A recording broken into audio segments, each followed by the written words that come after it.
धनबाद का बागमारा बना रण क्षेत्र। कोल आउटसोर्सिंग में वर्चस्व को लेकर झामुमो और आजसू समर्थक भिड़े।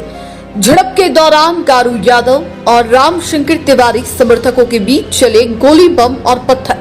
शरारती तत्वों ने कई दोपहिया वाहनों में लगाए आग। उपद्रवियों के हमले में घायल हुए बागमारा एसडीपीओ पीके सिंह। एसएसपी के नेतृत्व में धनबाद पुलिस ने संभाला मोर्चा। हमलावरों की तलाश में पुलिस ने की छापेमारी जारी। बीसीसीएल के गोविंदपुर क्षेत्र अंतर्गत खरखरी में संचालित हिलटॉप आउटसोर्सिंग परियोजना में वर्चस्व को लेकर गुरुवार को झामुमो समर्थक तथा आजसू समर्थकों में खूनी संघर्ष हो गया।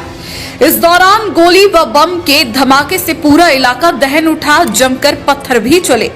पथराव में बागमारा पुलिस अनुमंडल के एसडीपीओ पुरुषोत्तम कुमार सिंह गंभीर रूप से जख्मी हो गए। उनके सिर पर चोट भी लगी। उपद्रवियों ने लगभग 2 दर्जन पहिया वाहनों में आग लगा दी। खरखरी स्थित आजसू कार्यालय को भी आग के हवाले कर दिया गया। उनके माध्यम से लहूलुहान किया जाता है उस सरजमी को, और आज उस लहूलुहान की कीमत एक काबिल एक जाबाज अफसर को घायल होकर चुकानी पड़ रही है। ये बहुत दुर्भाग्य का विषय है।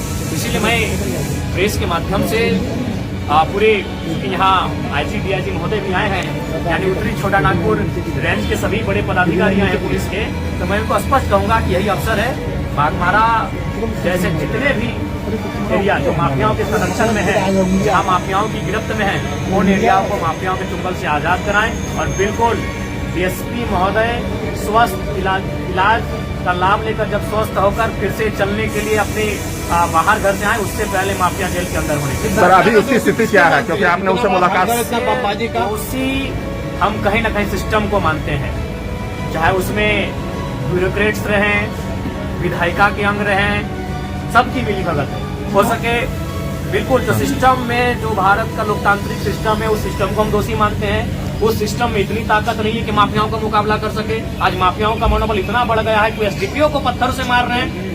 ये बहुत दुर्भाग्य विषय है, ये निंदनीय विषय है। सत्ता पक्ष का आदमी लग रहा वो।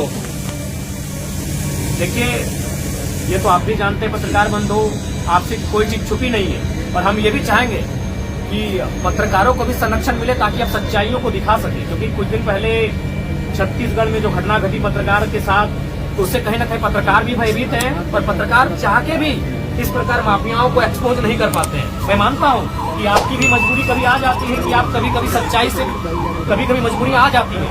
इसीलिए आज जब पुलिस के साथ हमला हो रहा है तो पत्रकार भी कभी असहज महसूस करते हैं। और हाल फिलहाल छत्तीसगढ़ में घटना बहुत ही दुर्दांत घटना हमारे सामने आई है। पत्रकारों के लिए सदन में क्या कुछ बिल्कुल इस बार जो सदन हम जाएंगे तो पत्रकार, वकील, तमाम उनका भी प्रोटेक्शन एक्ट का हम जिक्र करेंगे, उसे सदन में उठाएंगे। और फिलहाल तो हम आज पूरे उत्तरी छोटा नागपुर रेंज के तमाम जितने भी पुलिस प्रशासन के पदाधिकारी हैं, अफसर हैं, उनसे मैं स्पष्ट कहूंगा ये मौका है। डीएसपी महोदय को ठीक तो होके आएंगे ही, वो मूवमेंट कर रहे हैं, सुखद एक पॉजिटिव संदेश है हमारे लिए, वो ठीक होके आएंगे ही। लेकिन वो ठीक होकर जब ड्यूटी ज्वाइन करने से पहले तमाम माफिया जेल के अंदर होने चाहिए। उनके एक शागिर्दों को जेल के अंदर उनका हिसाब होना चाहिए। आप एक विधायक के रूप में मुख्यमंत्री से लिखित शिकायत करेंगे? बिल्कुल, अभी जस्ट हम घर जाएंगे। हमने अपने असिस्टेंट को इसकी सूचना दे दी है।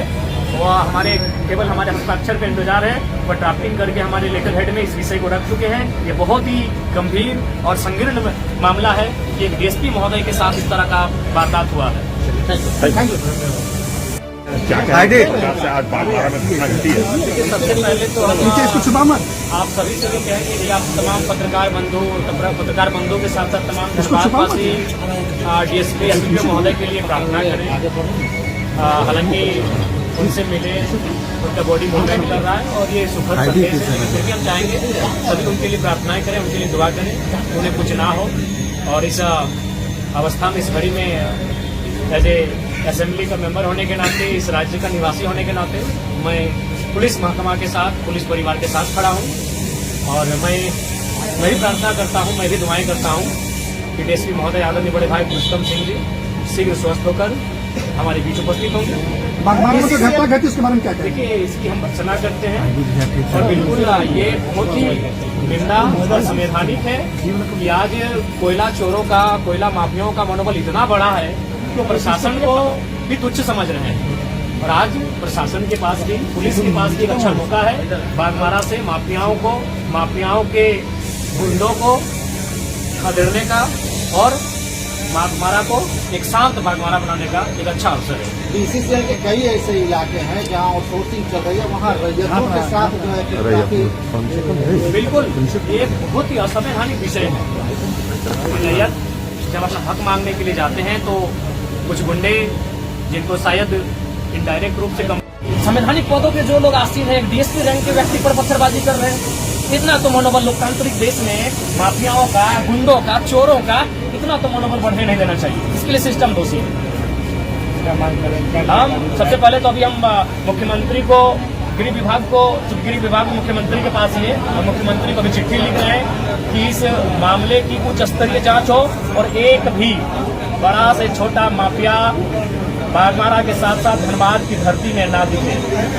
बहुत ही शर्मनाक विषय है कि माफियाओं का मनोबल, हम पहली बात तो कि हम लोग सीखते नहीं है। कुछ दिन पहले कुछ सीओ पे बालू माफियाओं ने हमला किया था, क्योंकि सीओ महोदय को चोट नहीं लगा, वो न्यूज नहीं बना। आज डीएसपी महोदय जख्मी हो गए, आज सभी लोग, सभी प्रशासन के लोग यहाँ उठ के आए। अगर यही सीओ महोदय के पर जब हमला हुआ था बालू माफियाओं के द्वारा, अगर वहाँ सिस्टम अलर्ट हो जाता, अगर वहाँ पुलिस प्रशासन का महकमा अलर्ट होकर माफियाओं के खिलाफ अभियान चलाता, तो आज हमें ये दिन देखना नहीं पड़ता। अगर आज इन घटनाओं से हम लोग नहीं चेतते हैं, असंवैधानिक लोगों पर नियंत्रण नहीं लगाते हैं, माफियाओं के मनोबल को नहीं कुचला जाता है, तो आज बड़े भाई पुरुषोत्तम सिंह जी आज जख्मी हुए हैं, कल कोई और जख्मी हो सकता है। बहुत ही दुर्भाग्य का विषय है। हाँ, पुनः कहेंगे आदरणीय डीएसपी महोदय के स्वास्थ्य की कामना करते हैं और तमाम बागमारा वासी, धनबाद वासी, राज्यवासी जो में आज इस खबर को सुनेंगे वो कम से कम 30 सेकंड ही सही उनके लिए प्रार्थना करेंगे कि वो स्वस्थ होकर आए।